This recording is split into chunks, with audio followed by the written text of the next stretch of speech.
The Thames estuary. This massive site became a wasteland after it was abandoned 10 years ago. From then until now, its main residents have been wild creatures. But the time has come to move them on. This is going to be the site of a new, massive deep water container port for some of the biggest ships in the world. Obviously, a problem for the wildlife. The solution was to relocate thousands of reptiles and mammals, including 300 water voles. Vole numbers are in steep decline. To help them recover, there are scores of projects designed to give them a fighting chance, and this was one of the biggest, moving hundreds of them out of harm's way. So, Marcus, where were the water voles living? The water voles were just in front of us here. There was about 80 caught in this area, which is the port area for London Gateway. How did you actually catch them? Put some traps out all around the actual pond area there and actually caught them over a period of about 15, 16 days. And what's the kind of total head count for all of the mammals and reptiles? Because you've moved snakes from here as well, haven't you? We've moved snakes from here, we've moved grass snakes from here, and the total's probably going to be about 100,000 animals in total. 100,000? This is one of the biggest wildlife relocation projects in the UK. From the construction site on the Thames, the water voles are first brought to the Wildwood Trust in Kent. Here they're screened and given a health check before they move on. He's 224 grams. Right, he's good to go. And this will be the voles' new home, the banks of the River Colne in Essex. A few decades ago, this landscape was teeming with voles, but then the enemy arrived. Well, it's extinct really for one reason, that we have an exotic species, the mink, coming along and they're eating them. And they're it's particularly unhelpful for the water vole in that the mink can get down their little burrows and hunt them out in there, where other species can't do that. OK, so what did you do about the mink? Well, I have a friendly chap who's helped us hugely on this from Essex Wildlife Trust, and first of all we wanted to get an idea of everything living on the river, and they built these rafts. There's a little clay pad in there that helps us find what's living and running about the river, and of course we found mink, so we have a chap who comes along and traps mink in here. And now the river is clear of mink, but the Wildlife Trust are still vigilant. Today, 61 water voles are being collected from their temporary home and taken back to Essex. They need to be kept cool on the journey, especially when it's hot like today. When the animals arrive, it's not a long drink they get, it's a salad. Plop it in there.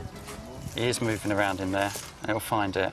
Oh. No, just in case he gets thirsty. OK, and this is because these ones aren't coming just yet? No, we're going to leave them for a little while. We just want something that they can tuck into if they're feeling a bit thirsty. They get most of their water from the food that they eat, not from the actual river. Oh, really? They don't tend to drink as such. This is perfect, then. Yeah, it's fantastic.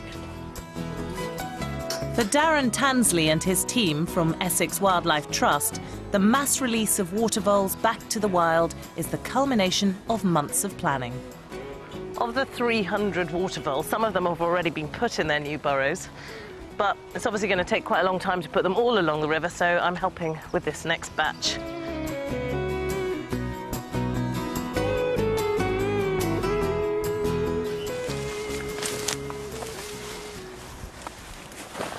So is this where you're going to release it?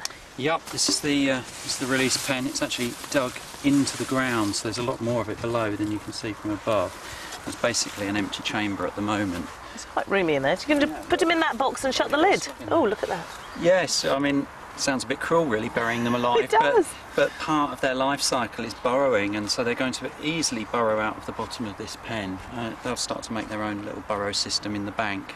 And out into the river? Straight out into the water. Right, this is the soft release though, isn't it? Soft release, yeah, because the hard release for them is just being thrown into the water, basically, and told, get on with it. Yeah. But this provides them with a little apartment, if you nicer. Like. Yeah, okay. Somewhere to go home to at night for the first few days. After so much care, we don't want to lose one now, so Darren empties the cage into a canvas bin. Each water vole gets enough food and bedding for its first few days in the outdoors. Tip her down in there. Just going to have a quick look around, and she's gone. Just cover it up there. It's more just to keep it out of sight and also to keep the direct sunlight off it. Lovely. Good. Nothing is left to chance. Some of these secretive creatures are being fitted with collars so they can be radio tracked. And how many of the voles do you fit with these? We've got 20 tags, so it'll be about a third of the voles that we're releasing on this stretch of river. How much do they cost? Yeah, it's quite expensive, all the kits. Each radio tag comes in around £200. Oh, really? So yeah, they're not cheap.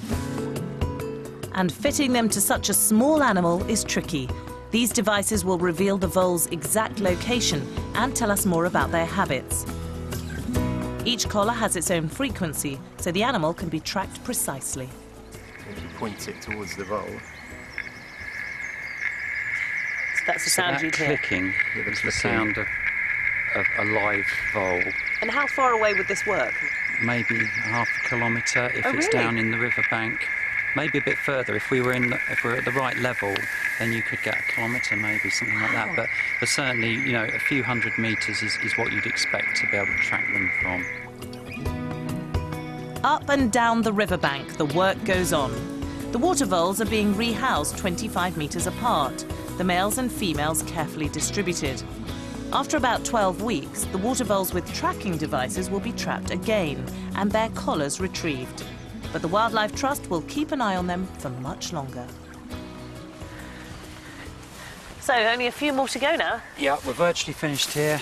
The end of 18 months of planning and the beginning of about 5 years of monitoring. Do you feel it's gone well? Yeah, I do, yes. It's looking really successful and, you know, we're looking forward to seeing voles back on this river all the way through it. The rehoming of hundreds of water voles isn't cheap, but the law says it has to be done. So, from the banks of the Thames estuary, where their outlook was bleak, to the River Colne in rural Essex, a new colony of water voles has been established, and their future looks bright.